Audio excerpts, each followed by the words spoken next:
Assalamualaikum warahmatullahi wabarakatuh.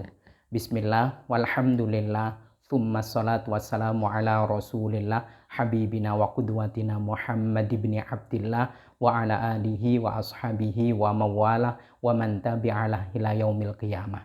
Wa ba'dah, ada 3 sahabat saya yang melalui chat WA meminta saya agar saya memberikan penjelasan atau semacam opini, komentar, entah apalah itu ya, terkait hal yang lagi rame, lagi trending katanya begitu di Twitter, lagi viral juga di media sosial, terkait dengan si A yang menuduh si B Firaun. Si A ini tokoh, nah menuduh si B Firaun gitu. Juga dengan kelengkapannya, bahkan disebut ada korunnya, di situ disebut ada Hamannya, begitu kira-kira. Lalu kemudian saya mencoba untuk melihat beberapa video. Oh ya, memang betul begitu. Nah, saya ingin menjelaskan tentang bagaimana jika seseorang menuduh orang lain Firaun. Sebut saja tadi si A menuduh si B Firaun. Apa konsekuensinya? Untuk yang dituduh, pertama adalah Firaun. Di sini orang yang dituduh Firaun. Yuk kita lihat siapa Firaun. 3 kejahatan besar Firaun yang diabadikan di dalam Al-Quran. Yang pertama, ketika dia memerintahkan semua punggawanya untuk merazia dan mensweeping di tahun itu, jika ada bayi laki-laki lahir, kudu dibunuh. Karena satu di antara sekian bayi yang terlahir di tahun itu dianggap sesuai dengan analisis dari beberapa penasehatnya akan menumbangkan dia dari kerajaannya. Maka pada saat itu tidak ada yang selamat kecuali satu bayi yang dihanyutkan di satu sungai lalu kemudian masuk ke kolam pemandian kerajaan si Firaun. Tentunya kita tahu siapa dia. Yang kedua, ketika dia memaksa 2 wanita suci, 2 wanita mulia untuk menyembahnya, yaitu Asiyah, semoga Allah meridhoinya, dan Masitoh, semoga Allah meridhoinya. Amin, Allahumma amin. Yang makam keduanya wangi hingga saat ini, konon begitu. Ketika keduanya menolak untuk menyembah Fir'aun, maka disiksa dan dieksekusi, meregang nyawa di tangan Fir'aun, kedua wanita mulia itu. Dan puncak kejahatan Fir'aun adalah ketika dia mentasbihkan diri, mengkampanyekan diri sebagai pesaing Allah, kompetitor Allah Subhanahu wa Ta'ala dalam menjadi Tuhan. Ya, kita lihat, adakah 3 dosa besar ini pada orang yang dituduh? Yang dituduh Firaun maksud saya. Kalau tidak ada kejahatan 3 besar ini, kayaknya nggak pantas disebut Firaun. Kalau sekedar bangun-membangun tentu bukan hanya Firaun. Kemudian yang kedua, bagaimana terkait orang yang menuduh?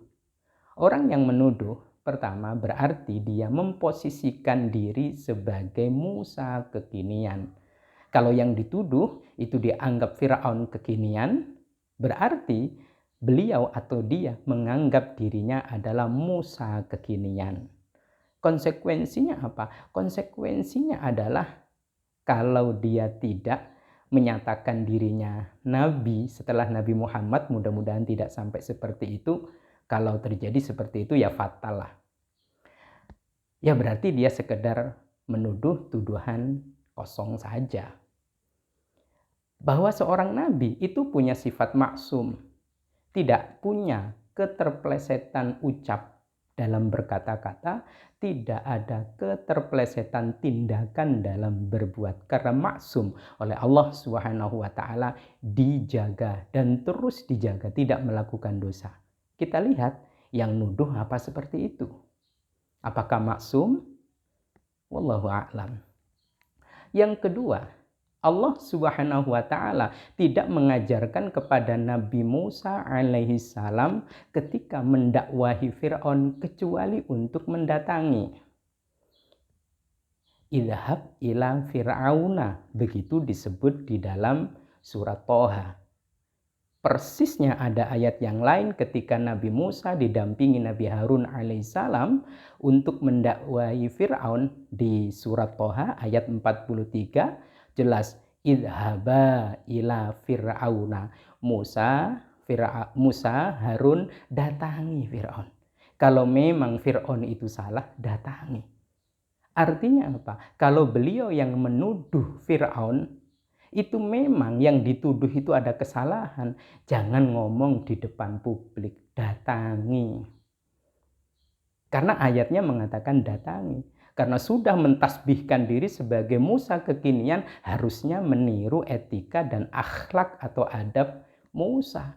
Apa? Jangan ngomong di depan publik. Di mana ngomong? Idhaba, datangi. Didatangi, lalu kemudian bagaimana? Yang ketiga, bicaranya pun diatur.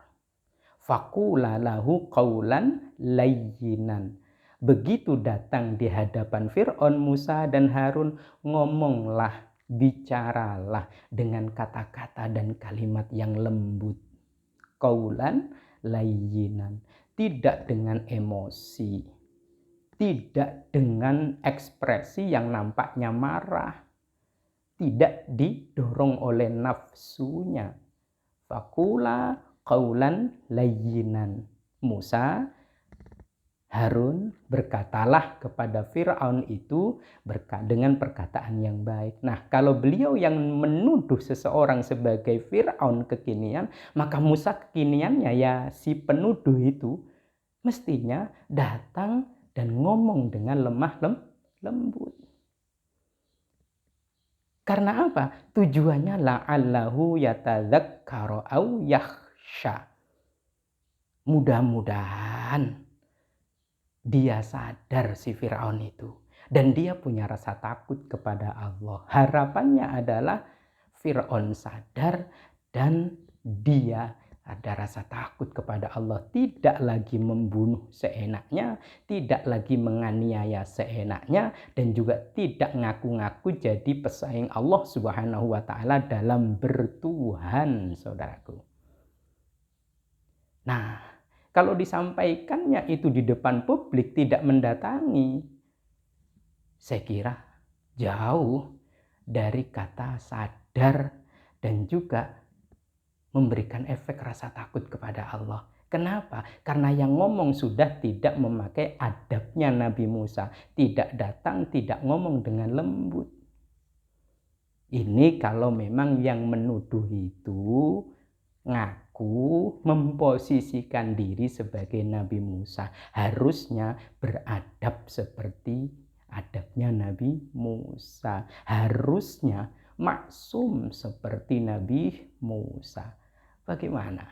Jenengan dapat menyimpulkan sendiri. Saya di sini tidak menyebut nama seorang pun tidak. Tapi mudah-mudahan rujuknya itu jelas dan gamblang. Semoga bermanfaat. Wallahu a'lam bishawab. Assalamualaikum warahmatullahi wabarakatuh.